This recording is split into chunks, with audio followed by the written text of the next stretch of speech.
Hello everyone. हाँ भाई, अपने क्लास 10 साइंस लेसन नंबर 9 प्रकाश परावर्तन तापवर्तन की क्लासेज अपनी चल रही थी, जिसके अंदर कुछ क्लासेज अपनी कंप्लीट हो गई थी और लास्ट क्लास में अपन ने डिस्कस किया था कि जो प्रकाश किरण होती है इनके उपयोग द्वारा प्रतिबिंबों का निरूपण यानी प्रतिबिंब कैसे बनेंगे, ये अपना टॉपिक चल रहा था, जिसमें अपन ने अवतल दर्पण से कैसे कैसे इमेज बनेंगे, किस स्थिति पे रखने पर कौन सी कंडीशन पे कौन सी स्थिति पे इमेज बनेगा, वो अपन डिस्कस कर चुके थे। अब हम बात करेंगे उत्तल दर्पण के लिए, है ना भाई। अब कौन से दर्पण के लिए बात करेंगे अपन? उत्तल दर्पण के लिए। हाँ जी, तो अगेन मैं टॉपिक को मैं मेंशन कर देता हूँ। जो टॉपिक अपना चल रहा था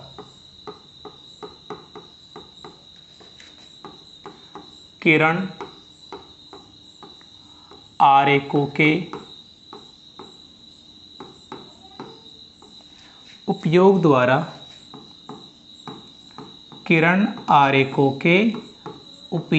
द्वारा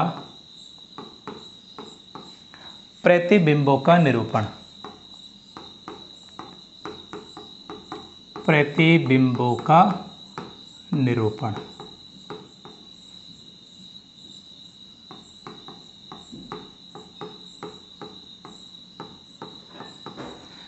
जिसमें अवतल दर्पण से कैसे बनेंगे वो अपन डिस्कस कर चुके थे। अब अपन बात करेंगे उत्तल दर्पण द्वारा। कौन से दर्पण की बात करेंगे भाई? उत्तल दर्पण द्वारा।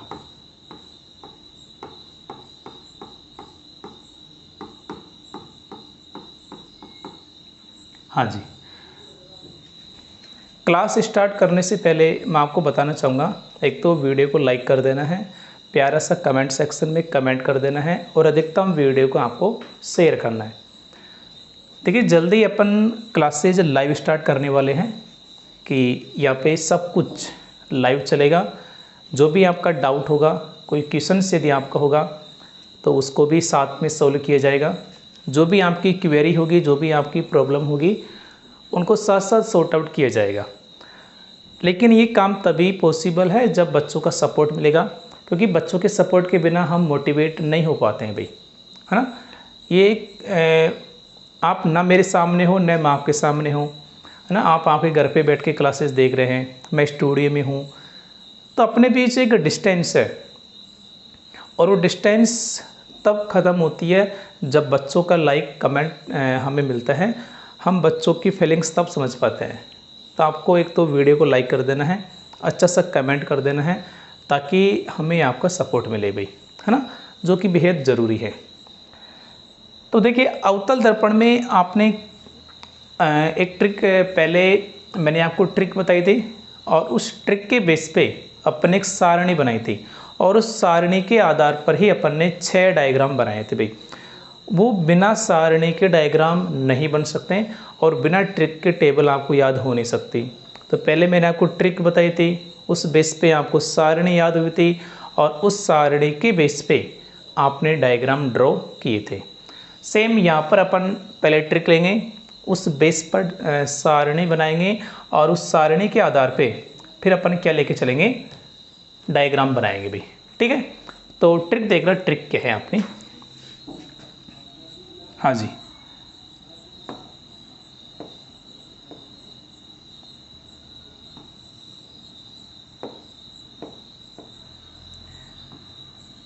ये हो गया अपना उत्तल दर्पण।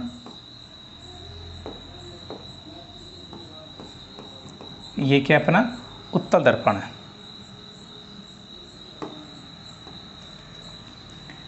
ये आपने बना दिया मुख्य अक्ष।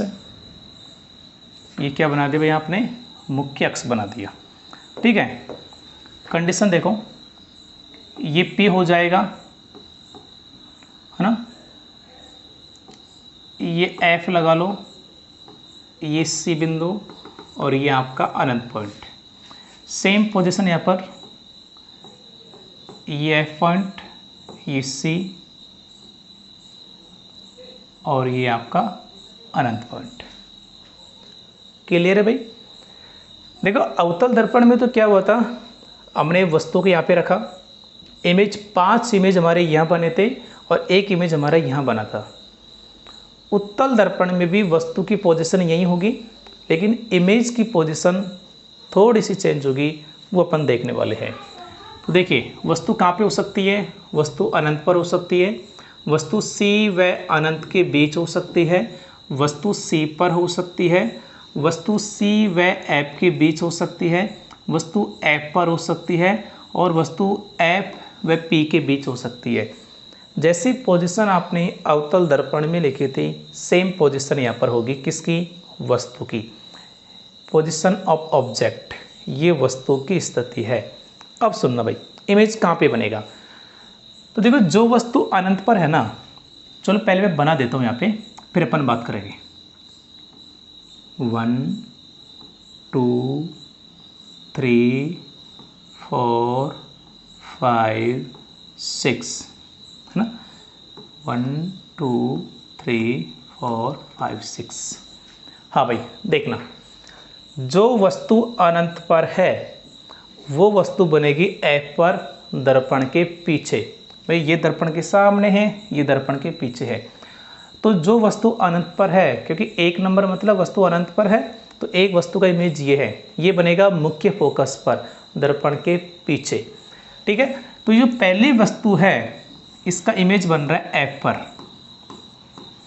बाकी जितनी भी वस्तु है 2 से लेकर के 6 तक, ये सभी है F व P के बीच, F व P के बीच। इस बात का ध्यान रखिएगा, जो वस्तु अनंत पर होगी उसका इमेज बनेगा F पर, मुख्य फोकस पर, और जो वस्तु जो फिर अनंत व P के बीच है, अनंत व P के बीच है सारी वस्तु, उन सभी का इमेज F व P के बीच बनेगा दर्पण के पीछे। पहली बात। दूसरी बात देखो, ये सारे के सारे है ना, वो वस्तु से छोटे होंगे भाई, सारे के सारे वस्तु से छोटे होंगे। जितनी भी हाइट वस्तु की होगी उससे छोटे बनेंगे इमेज। जिसमें से देखो ये सबसे छोटा होगा, ये सबसे छोटा, फिर ये इससे बड़ा, ये इससे बड़ा, इससे बड़ा, इससे बड़ा, यानी क्रम बढ़ता हुआ जाएगा। ठीक है, तो ये वाला जो है ये सबसे छोटा होगा, सबसे छोटा। कितना छोटा? बिल्कुल बिंदु आकार का होगा, है ना, ऐसे बिल्कुल बिंदु आकार की तरह इसका इमेज बनेगा। तो सबसे छोटा कितना छोटा भाई? बिंदु आकार का, पॉइंट लाइक। तो आई थिंक ये बात समझ में आ गई आपके। और देखो सारे के सारे कैसे हैं? सीधे हैं। और सीधा कैसा होता है? आभासी होता है। तो सारे के सारे आभासी व सीधे हैं। तो मैं ये बात यहाँ पर लिख रहा हूँ, आभासी व सीधे। तो मुझे बताओ क्या टेबल बनाने में कोई दिक्कत है क्या? क्योंकि टेबल में हम 4 चीज़ देखते हैं। वस्तु की स्थिति आपके सामने है, प्रतिबिंब की स्थिति आपके सामने है, प्रतिबिंब की प्रकृति आपके सामने, सारे के सारे आभासी सीधे हैं, और प्रतिबिंब का आकार या प्रतिबिंब की साइज जो कि आपके सामने है। सारे के सारे वस्तु छोटी होंगी, ये वाला सबसे छोटा होगा। तो ये चीज़ मैं टेबल में लिख देता हूँ। हाँ जी, टेबल बनाइए अपने यहाँ पे। तो यहाँ पर लिखेंगे अपन क्रम संख्या,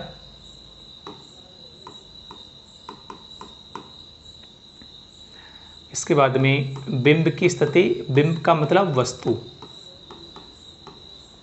बिंब की स्थिति यानी वस्तु कहाँ पे रखी है। इसके बाद में प्रतिबिंब की स्थिति,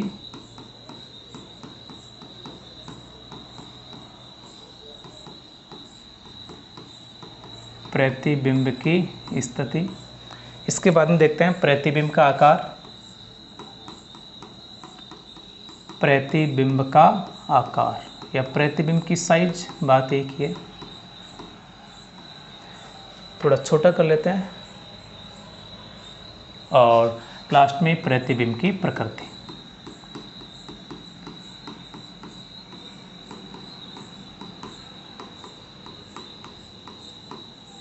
प्रतिबिंब की प्रकृति। हाँ भाई,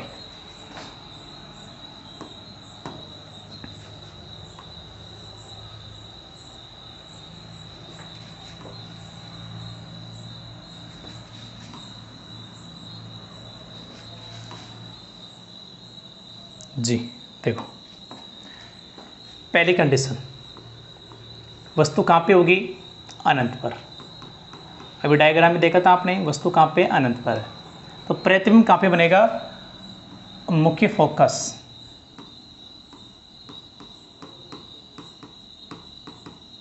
यानी ऐप पर।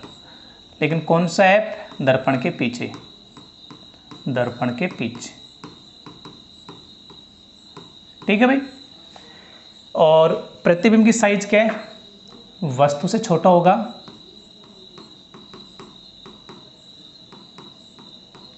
सबसे छोटा होगा,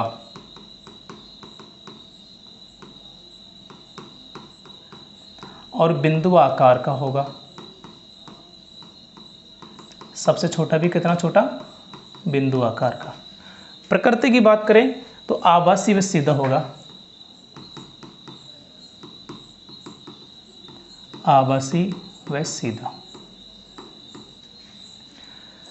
ठीक है। भरोसे के लिए डायग्राम में देख लो, जब वस्तु अनंत पर है तो ऐप पर बन रहा है दर्पण के पीछे, वस्तु से छोटा है, ये रहा, वस्तु से छोटे हैं सारे के सारे, पहले नंबर का सबसे छोटा है, बिंदु आकार का है, आभासी व सीधा है, ठीक है।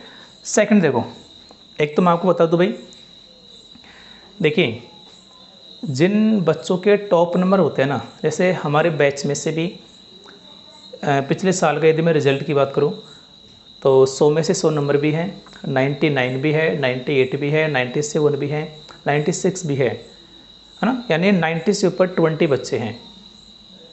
तो ये कैसे पॉसिबल है, देखो कंटेंट में दम होनी चाहिए। कंटेंट का मतलब ये नहीं है कि देखो सब टीचर सेम ही पढ़ाएंगे, क्योंकि आपकी बुक है उसी को हमको पढ़ाना होता है, लेकिन उसको कैसे डिलीवर करें कि बच्चे उस चीज़ को समझ पाए, रटे नहीं, बच्चे उस चीज़ को अच्छे से समझ पाए। लैंग्वेज कैसे लिखे कि बच्चे आसानी से लिख सके, एक बार लिखने से पढ़ सके, वो चीज़ें होती है। टॉपिक कंटेंट सेम होता है, लेकिन लिखने का तरीका, समझाने का तरीका, प्लस एक सबसे बड़ी बात, क्योंकि याद सभी करते हैं, लेकिन जो आपने याद किया है वो एग्ज़ाम में तुरंत आपको याद भी तो आना चाहिए, कि जैसे क्वेश्चन आपने पढ़ा तुरंत दिमाग में क्लिक होना चाहिए कि इसका आंसर ये होगा। और ये अप्रोच, ये पहुंच आपकी तब होगी जब आप लोग पुराने साल के क्वेश्चंस लगाओगे, ध्यान रखिएगा, क्योंकि पुराने साल के क्वेश्चन जो आ चुके हैं ना वही क्वेश्चन रिपीट होते हैं। शर्त यह है बस क्वेश्चन थोड़ा सा मॉडिफाई होता है, क्वेश्चन की लैंग्वेज को हल्का सा चेंज कर दिया जाता है, बाकी अलग कुछ नहीं होता है। तो मेरी आपसे गुजारिश है, जैसे आपने लेसन 1 याद किया, उस लेसन 1 के अब तक जो क्वेश्चंस आ चुके हैं वो क्वेश्चन से एक बार आपको ज़रूर देखने चाहिए। पूरा टॉपिक याद है आपको, पूरा लेसन याद है, क्वेश्चंस आपको देखने हैं कि आपसे हो रहा है कि नहीं हो रहा है। कोई नए क्वेश्चन आपको लगे तो आपके टीचर से डिस्कस कीजिए, लेकिन अभी क्वेश्चंस कहाँ मिलेंगे, तो आप लोग ना डायरेक्ट पेपर डाउनलोड कर सकते हैं, लेकिन उस पेपर में क्या मिक्स होगा। जैसे 2012 का पेपर है तो पूरे बुक का पेपर होगा, वो तो सारे लेसन्स का डिवाइडेशन नहीं होगा। तो इस चीज़ के लिए देखो अपना एक ऐप है गुरु अकेडमी नाम से, प्ले स्टोर पे आपको मिल जाएगा। ऐप का नाम क्या है, गुरु अकेडमी। और इस वीडियो के नीचे मैं कमेंट सेक्शन में इसका जो लिंक है उसको पिन कर दूंगा, आप लोग वहाँ से भी डाउनलोड कर सकते हैं। गुरु अकेडमी नाम का एप्लीकेशन है, इसको डाउनलोड कीजिएगा और इसमें आपको पुराने साल के क्वेश्चंस PDF लेसन वाइज मिल जाएगा। ज़्यादा नहीं है, मिनिमम कॉस्ट प्राइस 40-50 रुपये का वो कोर्स है। इसमें आपको हर लेसन की PDF मिलेगी। जैसे लेसन 1 है तो लेसन 1 में से 2012 में क्वेश्चन कैसे आया, 13 में कैसे आए, 14 में कौन से आए, 15 में कौन से आए, वो ईयर वाइज मिलेंगे, लेसन वाइज मिलेंगे, ठीक है, हर चैप्टर के अलग अलग। और मज़े की बात यह है आप लोग PDF को डाउनलोड कर सकते हैं, आपके फ़ोन में प्रिंट भी निकलवा सकते हैं भाई, ठीक है, ये सारी सुविधा होगी। तो एप्लीकेशन को डाउनलोड कीजिएगा, यहाँ पर आपको वो चीज़ें मिल जाएगी, क्योंकि पुराने साल क्वेश्चन से लगाना बहुत ज़रूरी है भाई। क्वेश्चन लगाएंगे तभी आपको पता लगेगा कि हमें याद है कि नहीं, कितना दूध में है कितना पानी में है। तो ये चीज़ को समझना भैया ना। हाँ जी, चलो सेकंड कंडीशन देखो, अब मेरी बात सुनना भाई। देखो जो वस्तु अनंत व सी के बीच है ना, उसका इमेज बनेगा पी व एफ के बीच। वस्तु से छोटा होगा, आभा से सीधा होगा। जो वस्तु सी पर है उसका इमेज भी पी व एफ के बीच बनेगा, वस्तु से छोटा होगा, आभा से सीधा होगा। जो वस्तु सी व एफ के बीच है उसका इमेज भी पी व एफ के बीच बनेगा, वस्तु से छोटा, आभा से सीधा होगा। जो वस्तु एफ पर है उसका इमेज भी पी व एफ के बीच बनेगा, वस्तु से छोटा बनेगा, आभा से सीधा बनेगा। जो वस्तु एफ व पी के बीच है उसका इमेज भी पी व एफ के बीच बनेगा, यानी दर्पण के पीछे बनेगा, वस्तु से छोटा बनेगा, आभा से सीधा बनेगा। यानी 2, 3, 4, 5, 6 ये जो वस्तु की स्थिति है, इन सभी का इमेज दर्पण के पीछे पी व एफ के बीच बनेगा। सारे वस्तु से छोटे होंगे, आभा से व सीधे होंगे। इसलिए ये 5 कंडीशंस अलग अलग ना लिख के इन सभी को एक साथ लिखा जाता है। आप लोग चाहो तो अलग अलग लिख सकते हैं, कोई दिक्कत नहीं है, लेकिन आपकी बुक में इन सभी को समराइज करके एक साथ लिखा है, तो मैं भी वैसे लिखने वाला हूँ। हालांकि आप लोग अलग अलग लिख सकते हैं कि जब वस्तु अनंत व सी के बीच हो, है ना, तो प्रतिबिंब कहाँ पे बनेगा, मुख्य फोकस एफ पी के बीच, दर्पण के पीछे, वस्तु से छोटा होगा, आभा से सीधा होगा। फिर आगे लिखेंगे जो वस्तु सी पर है उसका भी सेम कंडीशन होगी, सेम यहाँ पर, सेम यहाँ पर, तो सेम चलेगा। तो अपन उन सभी कंडीशन को एक साथ लेकर चल रहे हैं, कोई दिक्कत वाली बात नहीं है। तो जब वस्तु अनंत,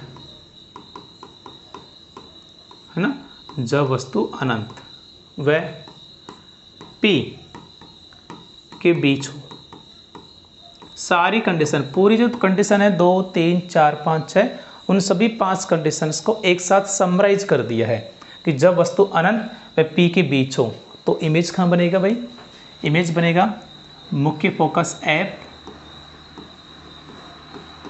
मुख्य फोकस यानी कैपिटल एफ व ध्रुव,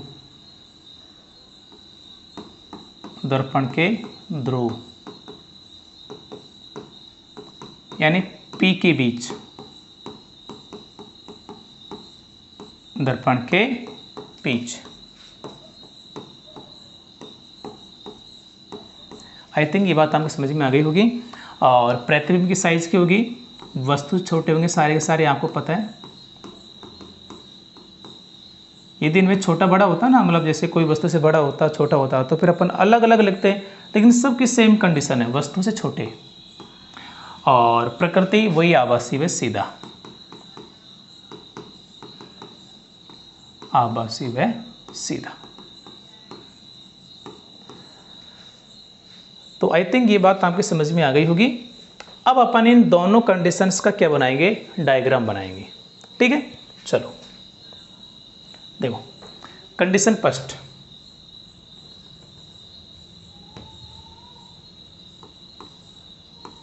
जब वस्तु अनंत पर हो,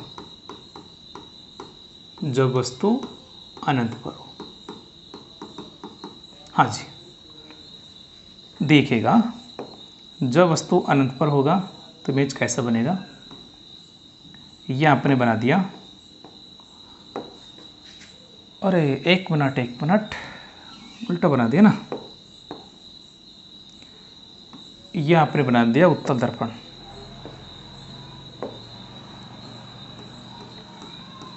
ये बना दिया आपने उत्तल दर्पण, ये बना दिया आपने, एक मिनट, मुख्य अक्ष, ये बना दिया आपने मुख्य अक्ष। ठीक है, ये वाली पोजीशन आपकी हो जाएगी P, ये आपकी मुख्य फोकस है, ये आपकी C, और ये आपकी अनंत वाली कंडीशन। तो वस्तु कहाँ पर होगी भाई, वस्तु होगी अनंत पर, है ना। तो ये मैंने वस्तु को बना दिया अनंत पर। ठीक है, वस्तु का नाम A और B। ये लो, किरण आएगी, देखो कैसे आएगी, यहाँ से एक किरण आई, यहाँ से एक किरण आई, और आप लोग जानते हैं उत्तल दर्पण क्या करेगा, किरण को फैलाएगा। तो 1 मिनट रुकेगा, मैं इसको ऊपर की तरफ शिफ्ट कर देता हूँ एक बार। हाँ जी,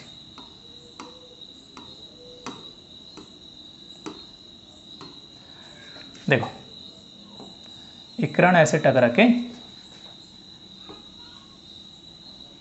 निकल जाएगी। ये किरण आई और ऐसे टकरा के चली गई, क्योंकि किरण को क्या करता है, फैलाता है। ये किरण को फैलाने का काम करता है।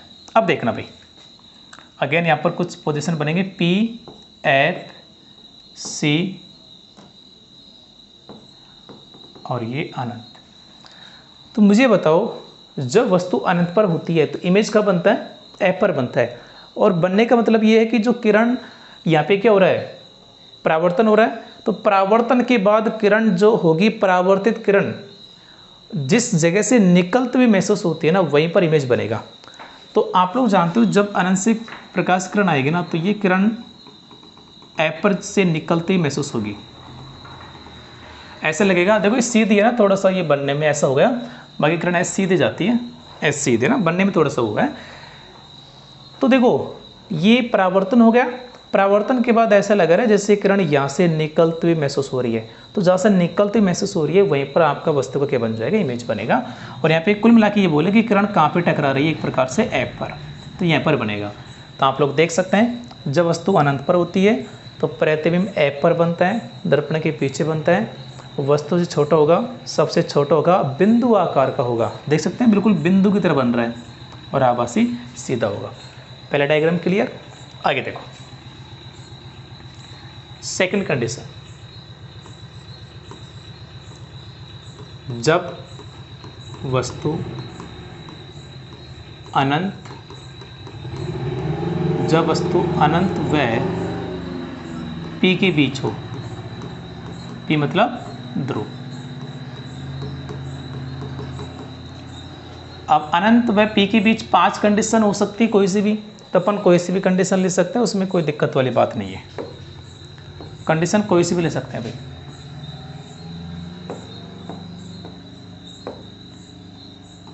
कंडीशन कोई सी भी ले सकते हैं।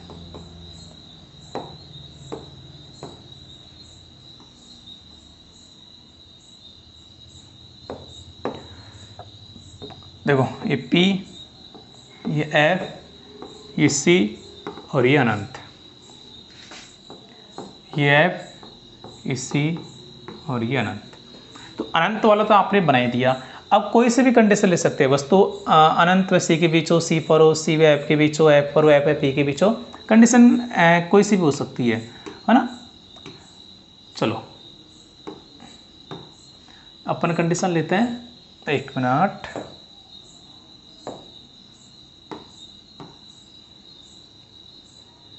ये लो, मैंने वस्तु को यहाँ पे रखा, वस्तु का नाम है AB, ठीक है। अब सुनना भाई, होगा क्या, ये किरण आई, ठीक है, और ये चली गई। एक किरण ये आई और यहीं से ये अगेन लौट जाएगी। ये आई, ये चली गई, ये आई और ये चली गई, ठीक है। अब देखो यहां से आपको करना क्या है, एक बात ध्यान रखना है, एक किरण को आपको गुजारना है C से, इसी को एक को गुजारना आपको F से, और ये वाली जो किरण है इसको गुजारना है आपको C से। किससे, C से। अगेन देखिएगा, इस किरण को एक बार C से गुजारना है अलग से, फिर F से गुजारना है, और ये वाली जो किरण इसको C से गुजारना है। तो इसकी ये वाली किरण और इसकी ये वाली किरण F और P के बीच में कटेगी, तो यहाँ पर कट रही है, तो यहीं पर वस्तु का क्या बन जाएगा, इमेज बन जाएगा। तो ये देखो सीधा बन रहा है, यानी A ऊपर B नीचे, डैश लगा दो, इमेज है।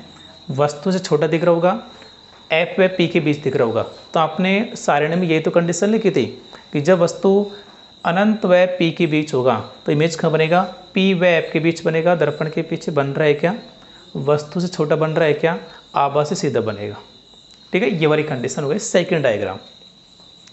तो आई थिंक यहाँ पर आपको दिक्कत आने वाली नहीं है, क्योंकि यदि टेबल आपको याद है ना तो डायग्राम तो इजी है भाई, डायग्राम बनने में कोई दिक्कत नहीं आएगी। लेकिन लेकिन वो टेबल याद कैसे होगी? वो टेबल याद होगी आपको ट्रिक से। तो ट्रिक मैंने अवतल दर्पण की भी लिखवाई है, उत्तल की भी लिखवाई है। बस ट्रिक याद कर लेना, टेबल याद हो जाएगी और फिर इजीली डायग्राम बन जाएगा। डायग्राम की प्रैक्टिस कर लेना भाई, ठीक है? कहाँ से गुजर रहा है, कहाँ से नहीं गुजर रहा है, ठीक है भाई? हाँ, चलो आगे बढ़ते हैं। अब अपन बात करते हैं यूजेज, उपयोग।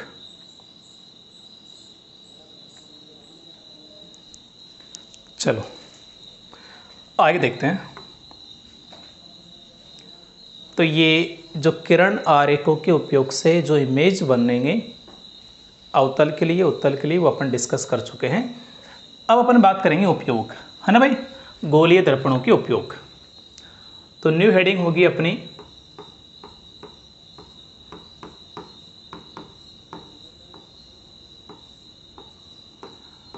गोलीय दर्पणों के उपयोग।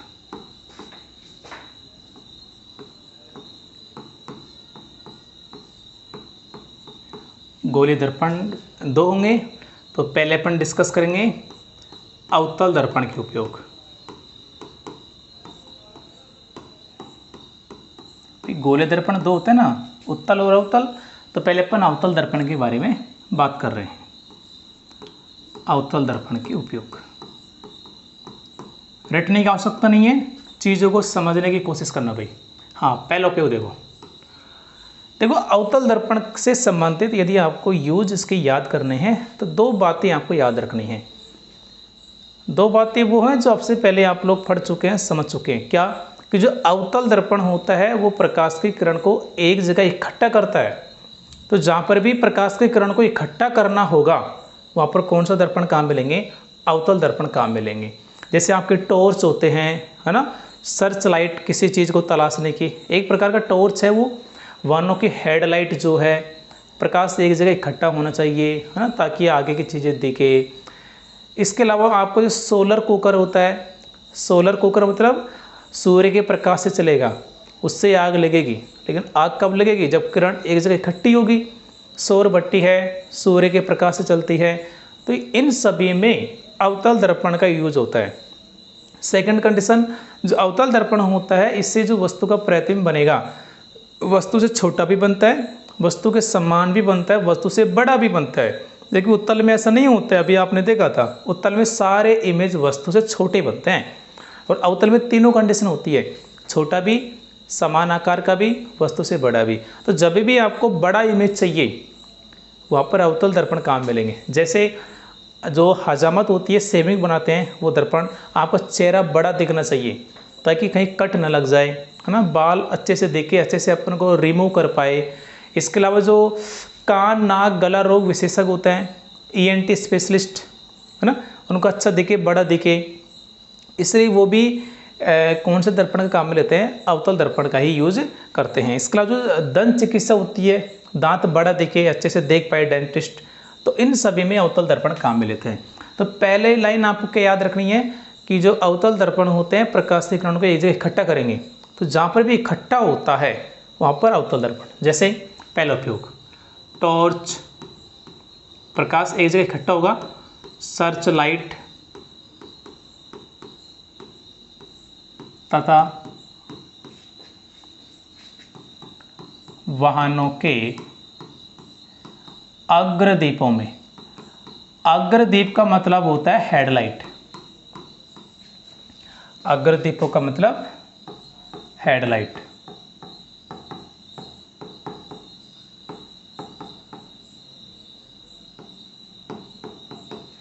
ठीक है भाई? टॉर्च, सर्चलाइट तथा वाहनों के अग्रदीपों में। सेकंड, सौर भट्टी में, है ना, ऐसी भट्टी जो सूर्य के प्रकाश से चलती है। भाई भट्टी में आग लगेगी तभी तो काम करेगी, और आग लग रही है सूर्य के प्रकाश से, और सूर्य के प्रकाश से तब लगेगी जब इकट्ठी होगी किरण, तभी तो आग लगेगी। तीसरा, सोलर कुकर में।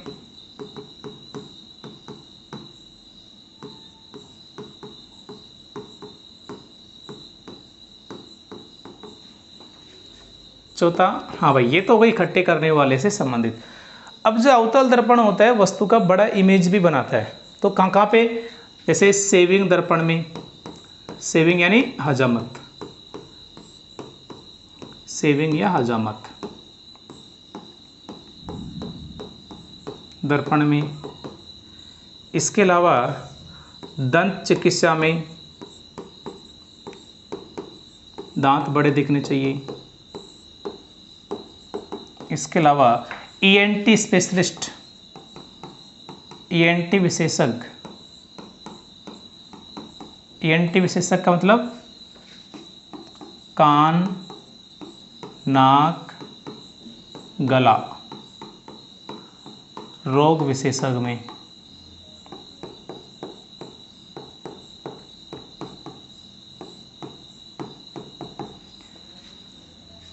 ठीक है।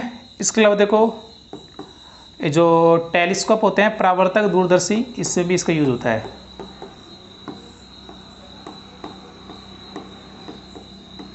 परावर्तक दूरदर्शी में, तो इन सभी जगह किसका यूज होता है, अवतल दर्पण का। क्वेश्चन में कोई आपसे 2 या 3 यूज पूछते हैं तो याद होने चाहिए। अब बात करते हैं अपन उत्तल दर्पण के उपयोग। सेकंड कौन सा गोलीय दर्पण है, उत्तल दर्पण।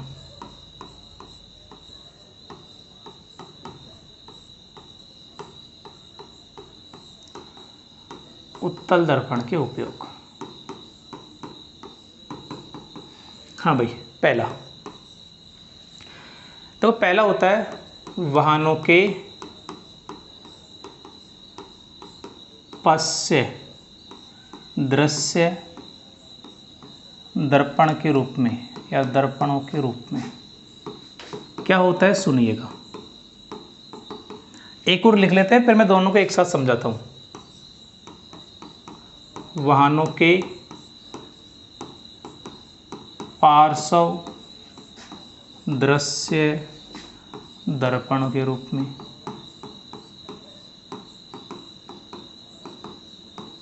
हाँ भाई, एक तो पश्य दृश्य रियर व्यू और एक पार्श्व यानी साइड वाले। देखो रियर व्यू पश्य दृश्य दर्पण कौन से होते हैं, जैसे अपन गाड़ी में एंटर करेंगे, बड़ी गाड़ी की बात कर रहा हूँ मैं, जहाँ पे ड्राइवर बैठता है उस ड्राइवर की सीट के जस्ट ऊपर एक दर्पण लगा होता है, यानी ड्राइवर जहाँ पर बैठता है ड्राइवर के सामने ऊपर की तरफ लगा होता है ताकि पीछे का देख सके। गाड़ी के अंदर की बात कर रहा हूँ मैं भी, जैसे ड्राइवर बैठेगा उस सीट के ऊपर की तरफ ड्राइवर के जस्ट सामने होता है। लेकिन एक बात बताऊँ आपको मैं, ये जो छोटी गाड़ियाँ होती है ना, जैसे अल्टो गाड़ी है, इनमें समतल दर्पण होता है। पश्य दृश्य दर्पण में समतल होता है, लेकिन जो बड़ी गाड़ी है जैसे आपकी रोडवेज है, ट्रक है, बड़ी गाड़ी जो होती है उनमें उत्तल दर्पण होता है। आपने देखा होगा ना, बीच से उठा हुआ होता है ऐसा, तो पीछे का सारा कवर हो जाता है ना। लेकिन आपको ये याद रखना है कि वाहनों में पश्य दृश्य दर्पण के रूप में उत्तल दर्पण काम में आता है। छोटी गाड़ी में समतल हो सकता है भाई, ठीक है। सेकंड है पार्श्व दृश्य, ये जो बाहर की तरफ लगे होते हैं ना खिड़की में, जो गेट खोलते हैं अपन, तो गाड़ी में बाहर की तरफ जो साइड में लगे होते हैं वो कौन सा है, पार्श्व दृश्य दर्पण है, ठीक है। आगे देखो, वाहनों में नहीं, सड़कों में या पहाड़ों पर तीव्र मोड़ों में आपने देखा होगा ना कि जो पहाड़ होते हैं वहाँ पर जो सड़कें होती हैं घुमावदार होती है, यूँ गई बिल्कुल यूँ घूम जाती है ना, तो वहाँ पर लगे होते हैं घुमाव पर, ताकि सामने से और इधर से आने वाले वाहन एक दूसरे को देख सके। तो वहाँ पहाड़ों पर तीव्र मोड़ों पे। इसके अलावा स्ट्रीट लाइट, जो गलियों में सड़कों पे जो लाइट लगी होती है ना, जो नाइट को चालू करते हैं, उसकी बात कर रहे हैं, स्ट्रीट लाइट। इसके अलावा देखो, हाँ, दुकानों में चोरी रोकने के लिए, दुकानों में चोरी रोकने के लिए। अब ये होता क्या है कि जो उत्तल दर्पण होता है ना, ये वस्तु का छोटा इमेज बनाता है। कोई चोर गया है ना, मान लीजिए बड़ा इमेज बनाता तो केवल चेहरा ही आता या कोई हिस्सा आता शरीर का, वो क्या करेगा, कितना ही मुंह ढक ले, पूरा शरीर उसका आ जाए, क्योंकि उत्तल दर्पण वस्तु का छोटा इमेज बनाता है। तो कितना ही बड़ा पहुंच जाए चोर, उसकी छोटी इमेज बन जाएगी और कंप्लीट उसका फोटो आ जाएगा, ठीक है। इसके अलावा एटीएम मशीन में भी होता है। एटीएम मशीन में आपने देखा होगा ना कि जैसे ये एटीएम का डिस्प्ले है, ठीक है, और यहाँ पर लगा होता है छोटा सा, आप लोग जाएंगे ऊपर से नीचे तक इसमें आ जाएंगे, है ना, तो ये आपको कैप्चर करता है, ये भी उत्तल दर्पण होता है। ठीक है भाई, तो ये सारे के सारे उत्तल दर्पण के उपयोग हैं। तो आज की वीडियो में अपन आज की क्लास में इतना ही देखेंगे। नेक्स्ट क्लास में अपन चिन्ह परिपाटी, दर्पण सूत्र है, आवर्धन है और इसके न्यूमेरिकल सवाल है, वो डिस्कस करेंगे। फिर अपना ये जो दर्पण वाला टॉपिक है ये कंप्लीट हो जाएगा।